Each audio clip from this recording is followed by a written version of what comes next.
అందరికీ నమస్కారం. Welcome back to our channel విజేత స్టడీ సర్కిల్. ఈరోజు మనం ఈ వీడియోలో ఆంధ్రప్రదేశ్ ఉద్యోగులు మరియు పెన్షనర్ల జీతాలు పెన్షన్లకు సంబంధించిన సమాచారం వీడియోలో చూద్దాం. ఎందుకంటే ముందుగా మన ఛానల్లో అందరికీ జీతాలు పెన్షన్లు జమ అయ్యే వరకు ఎప్పటికప్పుడు 100% ఖచ్చితమైన తాజా సమాచారంతో వీడియో చేయడం జరుగుతుంది. అలాంటి వీడియోస్ కావాలనుకుంటే మన ఛానల్ సబ్స్క్రైబ్ చేసుకుని ఫాలో అవ్వండి.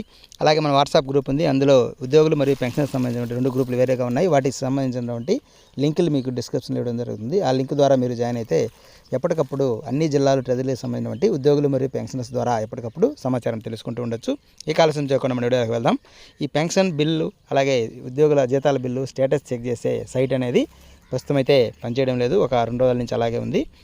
అయితే మన వాట్సాప్ గ్రూపులో ఉన్నటువంటి ఉద్యోగులు మరియు పెన్షనర్ల ద్వారా అలాగే మన సబ్స్క్రైబర్స్ ఎవరైతే ఉన్నారో వారు కొంతమంది మనకి కామెంట్ రూపంలో తెలియజేశారు. వీరి ద్వారా కొంత సమాచారాన్ని సేకరించడం జరిగింది.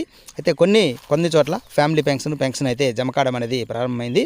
ఇక్కడ మనం చూసినట్లయితే వాట్సాప్ గ్రూప్లో తెలియజేశారు. శ్రీకాకుళం ఫ్యామిలీ పెన్షన్ అనేది జస్ట్ క్రియేటెడ్ అని 8:57 అప్పుడు మనకి మెసేజ్ చేస్తున్నారు గ్రూప్లో. అలాగే బుచ్చిరెడ్డిపాలెం సంబంధించి సర్వీస్ పెన్షన్ క్రియేట్ అయింది అని చెప్పి మనకి 8:54కి మనకి ఇక్కడ మెన్షన్ చేస్తున్నారు.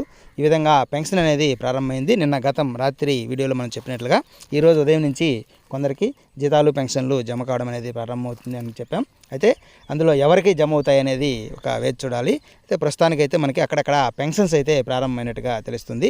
జీతాలు అయితే జమ అయినట్లు ఎక్కడ మనకి ఇంతవరకు అయితే తెలియజేయలేదు. ఇది దర్శి సంబంధించినటువంటి ఫ్యామిలీ పెన్షన్ జస్ట్ క్రియేట్ అని మనకి ఆ పెన్షన్ గ్రూప్లో తెలియజేస్తున్నారు.